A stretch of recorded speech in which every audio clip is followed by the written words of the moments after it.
রহমানির রহিম। প্রিয় শিক্ষার্থী, আশা করি সবাই ভালো আছো। দীর্ঘদিন করোনার কারণে পাঠদান কার্যক্রম বন্ধ থাকার জন্য আমরা তোমাদের সাথে ক্লাস নিতে পারিনি। প্রযুক্তি ব্যবহার করে আমরা তোমাদের কাছে তোমাদের ক্ষতিটা যাতে পুষিয়ে নেওয়া যায় সেই জন্য কিছুটা প্রয়াস চালাচ্ছি। আশা করি সবাই অনলাইন ক্লাসে থেকে ক্লাসগুলোকে মনোযোগ সহকারে স্টাডি করে তোমরা উপকৃত হবে। প্রথমেই আমি আমার পরিচয়টা দিয়ে নেই।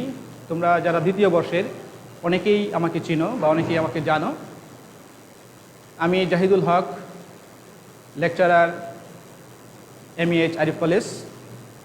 আমি তোমাদের সাথে দ্বিতীয় বর্ষের সাথে আজকে ক্লাসটা নিব। যারা প্রথম বর্ষের আছো তারা বিভ্রান্ত হওয়ার কোনোই কারণ নেই, তারাও ক্লাসে থাকতে পারো। তবে দ্বিতীয় বর্ষের ছাত্রদেরকে ইতিমধ্যে যেহেতু আমরা অনেকগুলো ক্লাসই নিয়েছি, সেই অনেকগুলো ক্লাসের মধ্যে সরকার নির্ধারিত প্রথম পত্র এবং দ্বিতীয় পত্র দুই পত্র থেকেই আমরা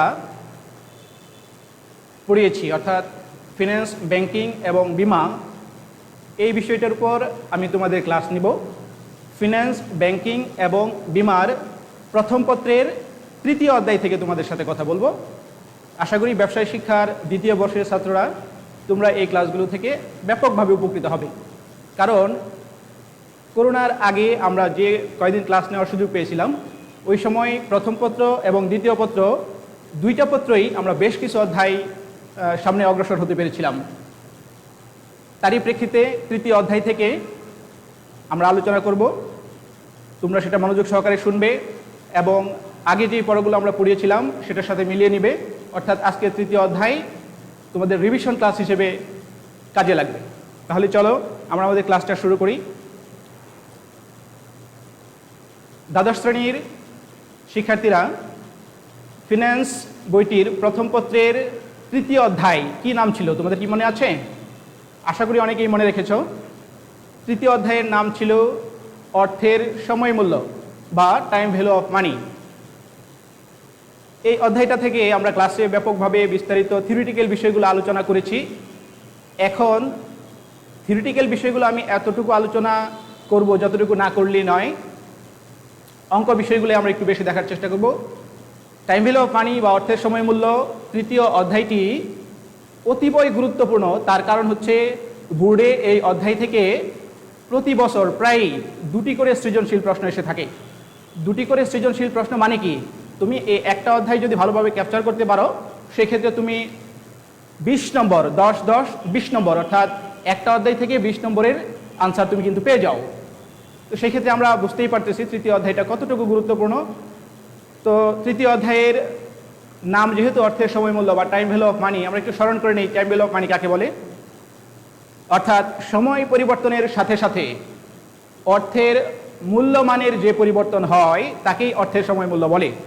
আবার আমি তোমাদেরকে উপস্থাপন করছি, দেখো অর্থের সময় মূল্য বা টাইম ভ্যালু অফ মানি কাকে বলে।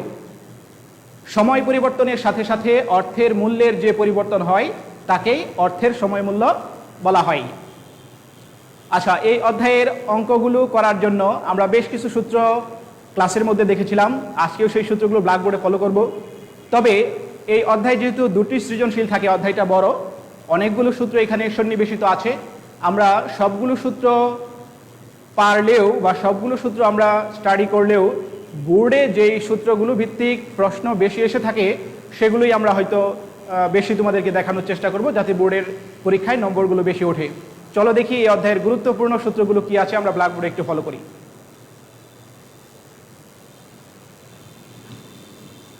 আরেকটা বিষয় বলে নেই লেখার আগে, অর্থের সময় মূল্য অধ্যায়ের অঙ্কগুলোকে সমাধান করার জন্য আমরা দুইটা পদ্ধতি অবলম্বন করতে পারি। কয়টা পদ্ধতি?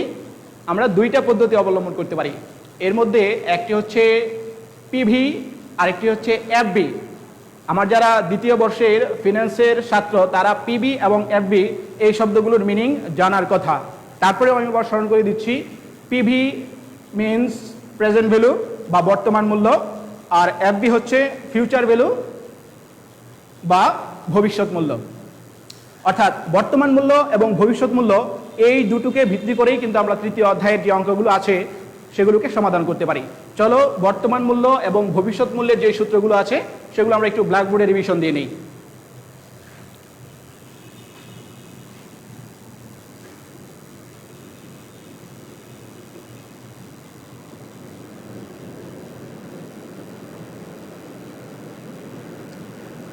আচ্ছা শিক্ষার্থীরা, তোমরা এই সূত্রটা আমি যখন ক্লাসে করেছিলাম তোমরা অবশ্যই সেটা মনে রেখেছো বা এই সূত্রের সাথে পূর্ব পরিচিত। এটা কি দেখা যাচ্ছে? আমি লিখেছি PV equal to F B 1 plus I to the power N. এর মানে কি? পিভি হচ্ছে প্রেজেন্ট ভ্যালু বা বর্তমান মূল্য। পিভি হচ্ছে কি? প্রেজেন্ট ভ্যালু বা বর্তমান মূল্য। আর এফ বি হচ্ছে ফিউচার ভ্যালু বা ভবিষ্যৎ মূল্য। এটা হচ্ছে সূত্রের 1। এখানে আই হচ্ছে রেট অফ ইন্টারেস্ট বা সুদের হার, আর এন হচ্ছে নাম্বার অফ ইয়ার বা বছরের সংখ্যা। আচ্ছা, এই সূত্রটা আমরা এককালীনে ব্যবহার করতাম নাকি কিস্তিতে ব্যবহার করতাম? নিশ্চয়ই তোমাদের মনে আছে এই সূত্রটা আমাদের এককালীনের জন্য। তোমরা বলতে পারো এককালীন আবার কি? মনে করো রফিক সাহেব তোমাকে 5 বছর পর 5,000 টাকা দিবেন। আবার যদি বলি রফিক সাহেব আগামী 5 বছর প্রতি বছর তোমাকে 2,000 টাকা করে দিবেন। পার্থক্যটা ধরার চেষ্টা করো প্লিজ। এখানে প্রথমে আমি বলেছি রফিক সাহেব 5 বছর পর তোমাকে 10,000 টাকা দিবেন। দ্বিতীয় প্রশ্নে বলেছি রফিক সাহেব প্রতি বছর তোমাকে 2,000 টাকা করে দিবেন। তার মানে কি? একটা অঙ্কের মধ্যে রফিক সাহেব একেবারে এককালীন বা থোক আকারে তোমাকে টাকা দিচ্ছেন, আর দ্বিতীয় প্রশ্নের মধ্যে আমি বলেছি প্রতি বছর 2,000 টাকা করে। অর্থাৎ এই যে 2,000 টাকা করে, অর্থাৎ প্রথম বছর 2,000, দ্বিতীয় বছর 2,000, তৃতীয় বছর 2,000, এগুলো আসলে কি? যখন একেবারে একসাথে কিছু পরিমাণ অর্থ দেওয়া হয় তখন তাকে বলা হয় এককালীন।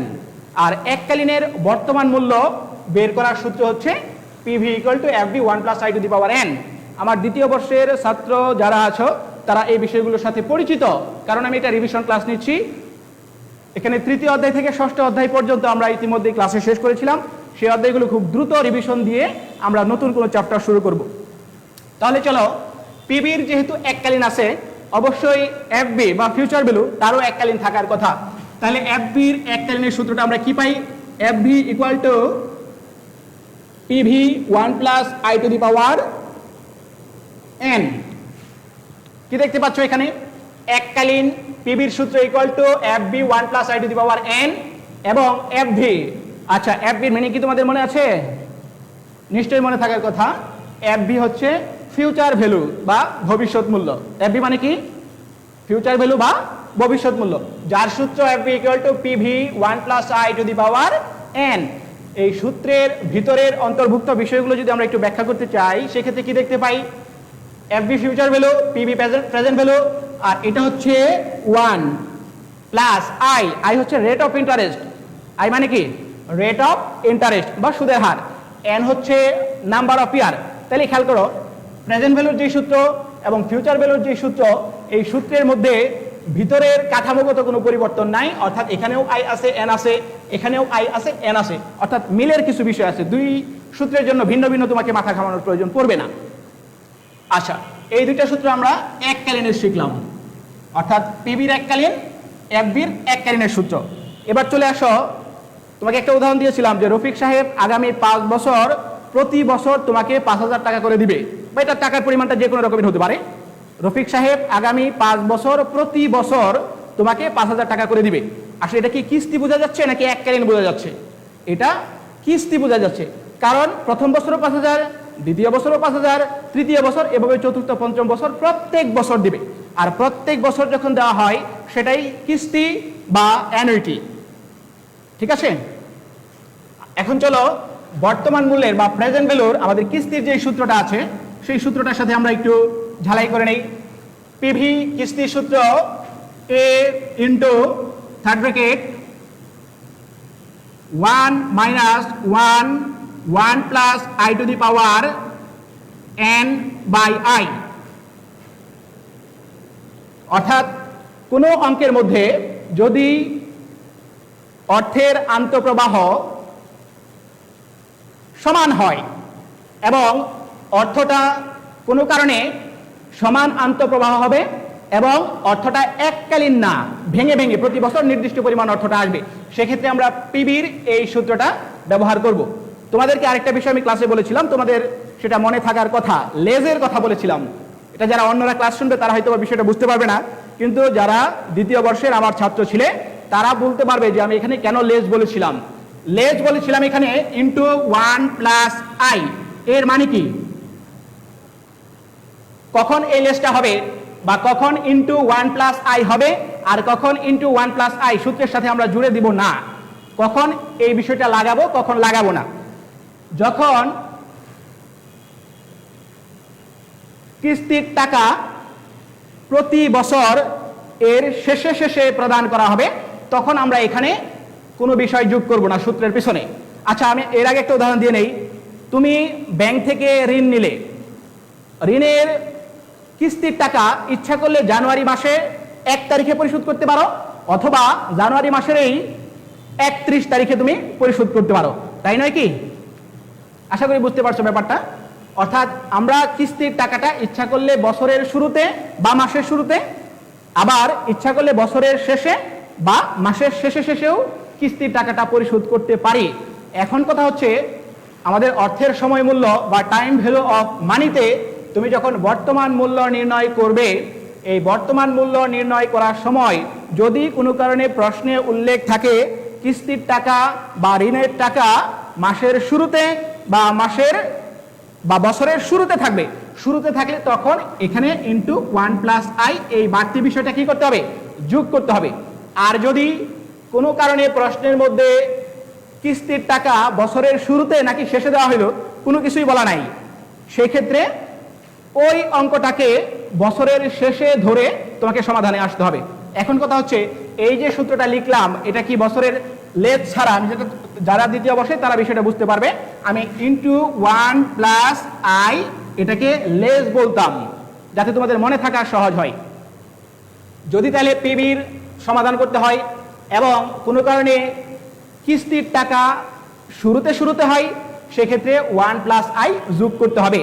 আর যদি কোনো কারণে শেষে হয় বা প্রশ্নের মধ্যে কিস্তির টাকা শুরুতে নাকি শেষে কিছুই বলা নাই, সেক্ষেত্রে আমরা শেষে ধরে এই সূত্র দিয়ে সমাধানে আসব। ক্লিয়ার? আচ্ছা, তাহলে এই সূত্রটা আসলে কিসের? এটা হচ্ছে কিস্তির সূত্র। একইভাবে বর্তমান মূল্যের কিস্তির সূত্র, এখন যদি আমরা ভবিষ্যৎ মূল্যের কিস্তির সূত্রের দিকে তাকাই সেক্ষেত্রে কি দেখতে পাই? FB equal to a third bracket 1 plus I to the power n minus 1 by I. ছাত্রছাত্রী আশা করি বিষয়গুলো বুঝতে পারতেছো বা স্পষ্টভাবেই দেখা যাচ্ছে। আমরা পিবির কিস্তির সূত্র দেখেছি, এখন FB বা ফিউচার ভ্যালু বা ভবিষ্যৎ মূল্যের কিস্তির সূত্র দেখতে যাচ্ছি। খেয়াল করো, a into 1 plus I to the power n minus 1 by I, এটা হচ্ছে সূত্র। আচ্ছা, এই মূলত এই দুটি সূত্র দিয়েই, অর্থাৎ এককালীনের দুটি সূত্র এবং কিস্তির এই দুটি সূত্র, এই 4টা সূত্রকে তুমি বেস করে যদি অঙ্ক সমাধানে যেতে চাও বোর্ডের প্রায় ম্যাক্সিমাম অঙ্কই তোমার সমাধানে চলে আসবে। এছাড়াও আরো কিছু সূত্র এই অধ্যায়ের মধ্যে সন্নিবেশিত করা যায় বা এই বিষয়গুলো আমরা ক্লাসে দেখেছিলাম। তার মধ্যে হচ্ছে যেমন 72 বিধি। কি বিধির কথা বলছি এখানে? 72 বিধি। 72 বিধি এবং 69 বিধি, এই বিধিগুলো ব্যবহার করে নির্দিষ্ট পরিমাণ অর্থ কত সময়ে দ্বিগুণ হবে সেটা জানা যায়। আমরা ব্যাংকে বা বিভিন্ন জায়গায় গেলে দেখতে পাই আজকে এত টাকা করে রাখলে 5 বছর পর এর দ্বিগুণ পাওয়া যাবে। এটা তারা উল্লেখ করে যে কত বছরে সেই দ্বিগুণটা পাওয়া যাবে, কিন্তু আমরা এখানে 72 বিধি, ফিনান্সের নির্দিষ্ট একটা নিয়ম বা নির্দিষ্ট একটা বিধি, এই বিধি ব্যবহার করে নির্দিষ্ট পরিমাণ অর্থ কত সময়ে দ্বিগুণ হবে বা কত সময় লাগবে সেই ক্ষেত্রে আমরা এই 72 বিধি ব্যবহার করে সময়টা বের করতে পারি। তাহলে 72 বিধি ব্যবহার করে n, অর্থাৎ n হচ্ছে বছর বা নাম্বার অফ ইয়ার, n হচ্ছে কি এখানে বছর বা নাম্বার অফ ইয়ার। তাহলে 72 বিধি ব্যবহার করে নির্দিষ্ট অর্থ কত সময়ে দ্বিগুণ হবে এটা জানার জন্য 72 বিধি n বা নাম্বার অফ ইয়ার এর সূত্র হচ্ছে উপরে 72, নিচে হচ্ছে কি i। এখানে 72 বিধিতে একটা মজার ব্যাপার হচ্ছে, যদি তোমাকে প্রশ্নের মধ্যে বলা থাকে 10%, কত পার্সেন্ট? 10%, তাহলে এই 10%টাকে আমরা দশমিকে 0.10 আকারে লিখে থাকি। কিভাবে লিখে থাকি? দশমিকটা 10% মিনস 0.10, এটাই স্বাভাবিক। কিন্তু যেহেতু এটা বিধি 72 বিধি, এই ক্ষেত্রে তোমরা কি i এর মান 0.10 লিখবে?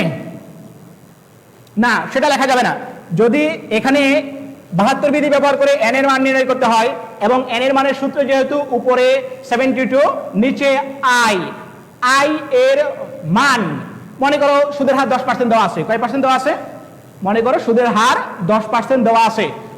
10%কে আমরা 0.10 লিখে অভ্যস্ত, কিন্তু 72 বিধিতে 10ই লিখতে হবে, 0.10 লেখা যাবে না, সেটা লিখলে ভুল হবে অঙ্কটা।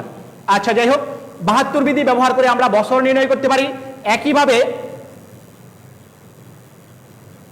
আরেকটা বিষয় বলে নেই, 72 বিধিটা যদি সুদ বাৎসরিক গণনা করা হয়, যদি সুদ বাৎসরিক ভিত্তিতে গণনা করা হয়, সেক্ষেত্রে আমরা 72 বিধিটা ব্যবহার করে সমাধানে আসতে পারি। এখন আরেকটা বিষয় আছে ফিনান্সের 3য় অধ্যায়ে টাইম ভ্যালু অফ মানিতে, দ্বিতীয় বর্ষের ছাত্ররা এগুলো ভালো করেই জানো। 69 বিধি, 72 বিধি, আমি শুধু তোমাদেরকে বিষয়গুলো স্মরণ করে দিতে চাচ্ছি। যদি 69 বিধি ব্যবহার করে তোমাকে বলা হয় কত সময়ে অর্থ দ্বিগুণ হবে, সেই ক্ষেত্রে তুমি সূত্রটা হচ্ছে 72 বিধি ব্যবহার করে n = 0.35 প্লাস 69/i। 69 বিধি ব্যবহার করে আমরা কত বছরে অর্থ দ্বিগুণ হবে এটা তখনই ব্যবহার করব যখন সুদ অর্ধবার্ষিক ভিত্তিতে গণনা করা হয়, এই কথাটা বলা থাকে। কি বলা থাকবে? যদি সুদ অর্ধবার্ষিক ভিত্তিতে গণনা করা হয় বলা থাকে, ঠিক সেই সময়ই শুধুমাত্র আমরা 69 বিধিটা ব্যবহার করতে পারবো। আর 72 বিধি ব্যবহার করতে পারবো যখন সুদটা বাৎসরিক ভিত্তিতে গণনা করা হয়। আশা করি বুঝতে পারছো। তাহলে এখানে আমরা কি শিখলাম? আজকে 3য় অধ্যায়ের কয়েকটা গুরুত্বপূর্ণ সূত্রের সাথে পরিচিত হলাম। দু একটা অঙ্কও করার চেষ্টা করব। এককালীনের পিবি সূত্র, এককালীনের এফবি সূত্র, কিস্তির পিবি সূত্র, কিস্তির এফবি সূত্র এবং 69 বিধি, 72 বিধি, এই বিষয়গুলো আমরা দেখলাম। তোমরা সূত্রগুলো নিশ্চয়ই তোমাদের খাতায় আমি শীট দিয়েছিলাম, সেগুলোতে তোমাদের সূত্রগুলো আছে। তারপরেও যদি কেউ প্রয়োজন মনে করো, ব্ল্যাকবোর্ড থেকে খুব দ্রুত উঠিয়ে নিতে পারো।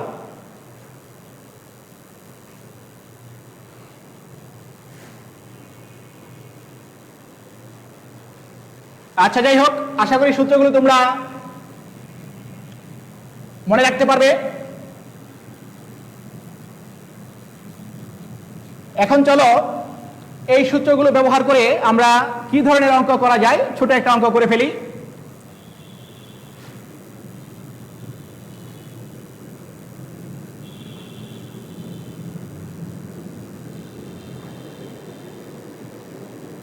জনাব রফিক সাহেব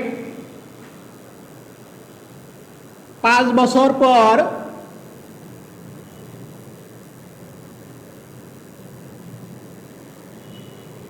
$10,000 টাকা পাবেন যদি চক্রবৃদ্ধি সুদের হার 10% হয়, তবে বর্তমান মূল্য, ব্ল্যাকবোর্ডে দেখা যাচ্ছে নিশ্চয়ই, তবে বর্তমান মূল্য, এটা আমি আবার লিখছি, কালিটা কম পড়েছে এখানে, হয় তবে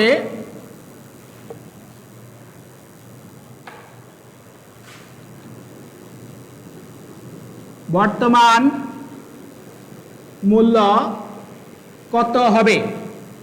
প্রিয় শিক্ষার্থীরা, দেখো ব্ল্যাকবোর্ডে একটা প্রশ্ন লিখেছি, এই ধরনের প্রশ্নই তোমাদের বিভিন্ন বোর্ডে এসে থাকে।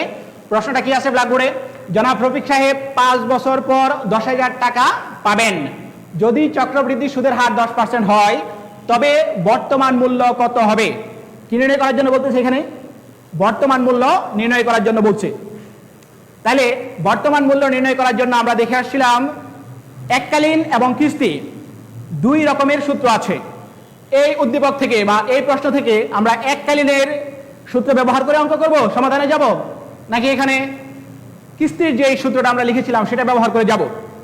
এই অঙ্কটা সমাধানে যাওয়ার আগে ক্লাসের মধ্যে আমি তোমাদেরকে একটা শর্টকাট সাইড নোট দিয়েছিলাম, সেটা হচ্ছে তুমি অঙ্কটা করার আগে কিছু বিষয় এখানে স্থির করে নিবে। যেমন অঙ্কটার পিবি বা বর্তমান মূল্য নির্ণয় করতে বলেছে নাকি এফবি নির্ণয় করতে বলেছে, এটা প্রথমে তুমি নিবে। 2 নম্বর নিবে হচ্ছে অঙ্কটা এককালীন নাকি কিস্তি। 3 নম্বর বিষয় হচ্ছে সমান নাকি অসমান। যারা দ্বিতীয় বর্ষের ছাত্র এই বিষয়গুলোর সাথে পরিচিত আছো, নিশ্চয়ই বুঝতে পারার কথা। অর্থাৎ এই প্রশ্ন থেকে অঙ্কের সমাধানে যাওয়ার আগে সূত্র পর্যন্ত পৌঁছানোর আমাদের একটা শর্টকাট আমরা সাইডে লিখে নিচ্ছি। যেমন পিবি নাকি এফবি, এককালীন নাকি কিস্তি, সমান নাকি অসমান। 4 নম্বর হচ্ছে শুরুতে নাকি শেষে, এবং এম এর প্রভাব আছে নাকি নাই। এটা আমার ছাত্ররা খুব ভালোভাবে বুঝতে পারার কথা। পিভি নাকি এফবি, এককালীন নাকি কিস্তি, সমান নাকি অসমান, শুরুতে নাকি শেষে, এম এর প্রভাব আছে নাকি নাই। এখন চলো এই কয়টা বিষয়ের উপর ভিত্তি করে আমরা কোন সূত্র ব্যবহার করে এই প্রশ্নের সমাধানটা করব সেটা একটু দেখে আসি। এখানে বলা আছে জনাব রফিক সাহেব 5 বছর পর 10,000 টাকা পাবেন। অর্থাৎ একেবারে 5 বছর পর একেবারে তিনি কত টাকা পাবেন? 10,000 টাকা পাবেন। এখানে কিন্তু বলা হয় নাই 5 বছর প্রতি বছর 10,000 টাকা করে পাবেন। যদি এরকম বলা হয়তো সেক্ষেত্রে সেটা কিস্তির অঙ্ক হয়ে যেত। যেহেতু এটা বলা হয়েছে 5 বছর পর 10,000 টাকা পাবেন। কয় বছর পর 10,000 টাকা পাবেন? 5 বছর পর 10,000 টাকা পাবেন। অর্থাৎ একেবারে একবার, বারবার কি? বারবার নয়। এই প্রশ্নের মধ্যে রফিক সাহেব 5 বছর পর একবার 10,000 টাকা পাবেন। আচ্ছা, যদি একবার মাত্র অর্থ আগমন হয় সেক্ষেত্রে তাকে আমরা এককালীনের সূত্র ব্যবহার করে করতে পারি। আর যেহেতু এখানে বলে দিচ্ছে বর্তমান মূল্য নির্ণয় করার জন্য, কি মূল্য নির্ণয় করার জন্য? বর্তমান মূল্য নির্ণয় করার জন্যই বলছে। তাহলে আমরা এখানে পিবির উপরে টিক চিহ্ন দিলাম। খেয়াল করো কি করতেছে, এখানে বর্তমান মূল্য নির্ণয় করার জন্য বলছে, পিবির উপরে আমরা টিক চিহ্ন দিলাম। এখন কথা হচ্ছে এই উদ্দীপকটা একটু আগে আমি আলোচনা করলাম যে এককালীনের না কিস্তির। এই উদ্দীপকটা নিশ্চয়ই এককালীনের, কারণ 5 বছর পর রফিক সাহেব 10,000 টাকা একেবারে পাবেন। তাহলে আমরা টিক চিহ্ন দিলাম এখানে কোথায়? পিবি এবং এককালীন এই দুইটার উপর কিন্তু টিক চিহ্ন পড়লো। এরপরে দেখো সমান অসমান। এককালীনের ক্ষেত্রে সমান অসমান, এখানে সমান হারেই আছে, সমান বিষয় অসমান বিষয়টা আসবে না। এবং শুরুতে নাকি শেষে সেটাও এখানে প্রয়োজন পড়ে না। এম এর প্রভাব, এটা আমরা একটু দেখতে পারি এখানে। এম এর প্রভাব মানে কি? আচ্ছা, একটা অঙ্কের মধ্যে যদি বলা হয় সুদ বছরে 2 বার গণনা করা হয় বা অর্ধবার্ষিক ভিত্তিতে গণনা করা হয়, অথবা বলতে পারে সুদ ত্রৈমাসিক ভিত্তিতে গণনা করতে হয়, অথবা সুদ প্রতি মাসে গণনা করা হয়, তাহলে এখানে এম বলতে আমরা কি বুঝি? অঙ্কের সমাধানে যাওয়ার আগে এম এর বিষয়টা আমাদের একটু দেখে আসা উচিত। এম হচ্ছে বছরে কতবার সুদ গণনা করা হয়। এম মানে কি? সুদ বছরে কতবার গণনা করা হয়। যদি উদ্দীপকে বলে বছরে সুদ 2 বার গণনা করা হয়, উদ্দীপকে কি বলে থাকে? যদি বলে সুদ বছরে 2 বার গণনা করা হয়, তাহলে এম এর মান কি হবে? 2। আবার যদি বলে ত্রৈমাসিক ভিত্তিতে সুদ গণনা করা হয়, কয় মাসিক ভিত্তিতে সুদ গণনা করা হয়? ত্রৈমাসিক, অর্থাৎ 3 মাস পর পর সুদ গণনা করা হয়। যদি 3 মাস পর পর সুদ গণনা করা হয় সেক্ষেত্রে এম এর মান 4 হবে। তোমরা বলতে পারো 3 মাস পর পর হলে 4 হয় কিভাবে? বছর, 1 বছরে কয় মাস? 1 বছরে নিশ্চয়ই 12 মাস। যেহেতু 3 মাস পর পর গণনা করা হয়, আমরা বলছি এই অঙ্কে যদি কোনো অঙ্কের মধ্যে বলে যে ত্রৈমাসিক ভিত্তিতে গণনা করা হয়, 1 বছরে 4 বার হবে, 3 4 12, অর্থাৎ এম এর মান 2। এখন যদি বলে প্রতি মাসে সুদ গণনা করা হয় সেক্ষেত্রে এম এর মান হবে 12। আর যদি বলে সুদ সাপ্তাহিক ভিত্তিতে গণনা করা হয় তখন এম এর মান হবে হচ্ছে 52। আর যদি বলে প্রতিদিন সুদ গণনা করা হয়, সেক্ষেত্রে এম এর মান হবে 365 বা 360 দিয়েও আমরা সেই অঙ্কে যেতে পারি। ফিনান্সে বেশিরভাগ ক্ষেত্রে এই 360 দিয়ে অঙ্ক সমাধান করা হয়।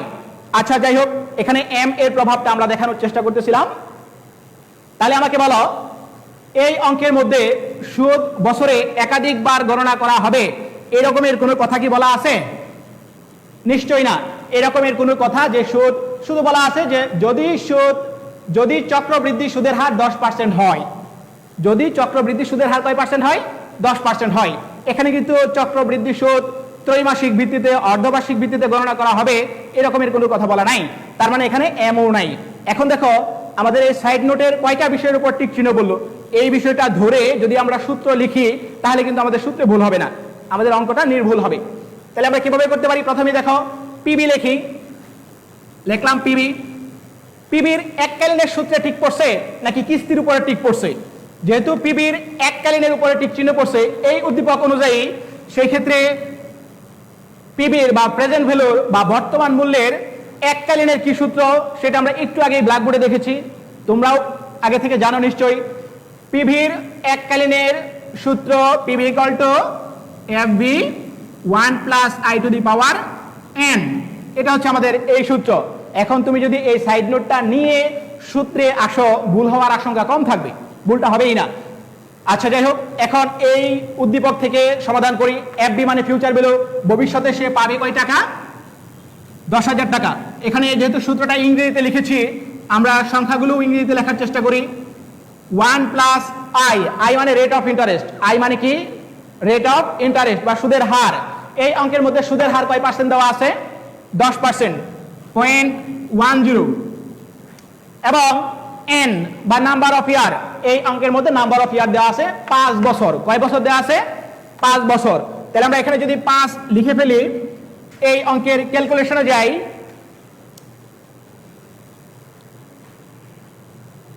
উপরে 10,000, নিচে 1.10 পাওয়ার 5।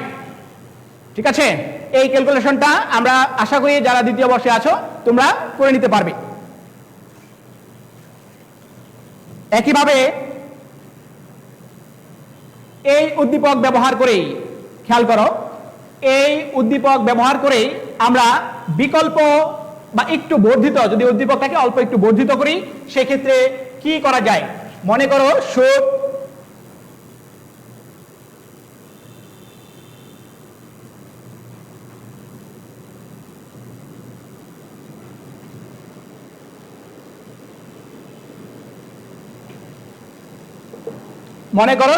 ত্রৈমাসিক ভিত্তিতে গণনা করা হয়। কি ভিত্তিতে গণনা করা হয়? সুদ ত্রৈমাসিক ভিত্তিতে গণনা করা হয়।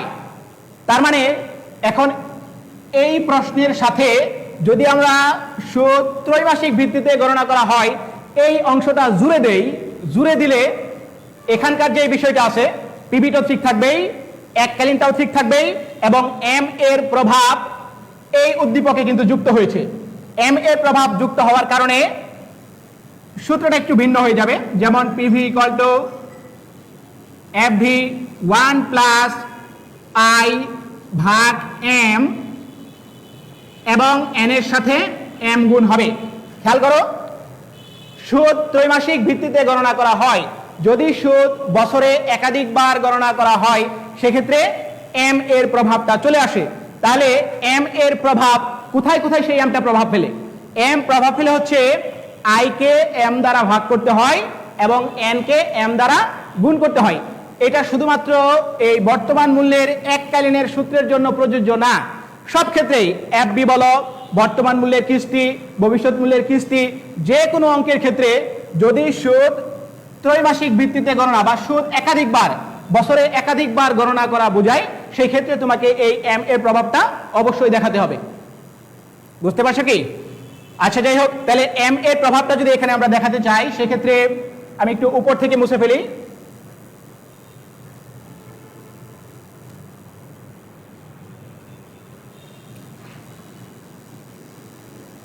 তাহলে দেখো, এখানে এফবি ছিল আমাদের 10,000 টাকা,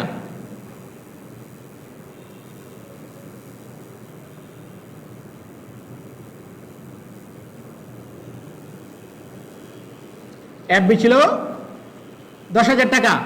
1 প্লাস রইল সুদের হার ছিল 10%, 0.10। এম এর মান বলা হয়েছিল ত্রৈমাসিক ভিত্তিতে, অর্থাৎ প্রতি 3 মাস পর পর। কিভাবে? প্রতি 3 মাস পর পর। 3 মাস পর পর হলে বছরে 4 বার আসে, তাহলে এম এর মান এখানে কত আসবে? 4।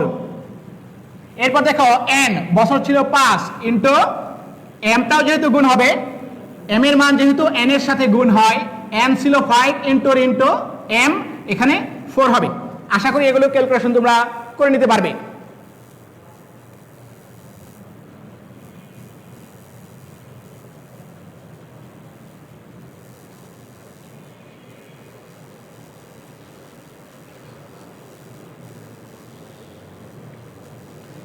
দ্বিতীয় বর্ষের ছাত্ররা এখানে প্রায়ই একটা বিষয় দেখা যায় যে 72 বিধি এবং 69 বিধি ব্যবহার করে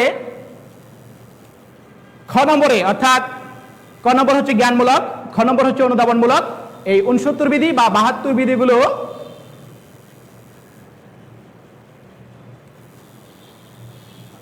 আচ্ছা যাই হোক, তোমাদেরকে 72 বিধি সূত্রটা আমি দেখিয়েছি। n = 72 by